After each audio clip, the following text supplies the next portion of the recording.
এটা একটা 3 পেজের 400 এমপিআর ওয়েল্ডিং মেশিন। এটা আমার স্টুডেন্টরা যারা কাজ শিখছে ওয়েল্ডিং মেশিন ওরাই রিপেয়ার করেছে, ঠিক আছে না? এর মধ্যে কি কি খারাপ হয়েছে একটু আওয়াজ জোরে বলো তো। রেজিস্ট্যান্স খারাপ ছিল, হ্যাঁ পিএফ খারাপ ছিল, হ্যাঁ এসব খারাপ পেয়েছো। মসফেট খারাপ পেয়েছো, মসফেট খারাপ ছিল, মসফেট খারাপ পেয়েছি, হ্যাঁ ডবল ড্রাইভারও খারাপ ছিল, ডবল ড্রাইভারও খারাপ ছিল তো। হ্যাঁ হ্যাঁ। তো এটা ওয়েল্ডিং মেশিন রিপেয়ার করা হলো। তো ওরাই ফায়ারিং করে দেখাবে, অন করে দেখাবে, অন করো। এই দেখতে পারো ফায়ারিং একজনা করবে আমার স্টুডেন্টের মধ্যে।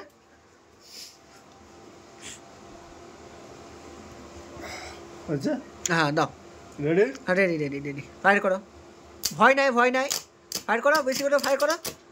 একদম বন্ধুরা তো ওয়েল্ডিং মেশিন ওকে হয়ে গেছে একবারে সুন্দর করে, একবারে ওয়েল্ডিং মেশিন ফাইন চলছে। ফায়ার করো, কোনো টেনশন নেই, ফায়ার করো। এইসব ওয়েল্ডিং মেশিন আমার কাছে ঠিক করাতে গেলে মালদা আর কোর্স করতে গেলে মালদা, ওয়েস্ট বেঙ্গল মালদা আসতে হবে। দেখতে পারো ফিনিশিং।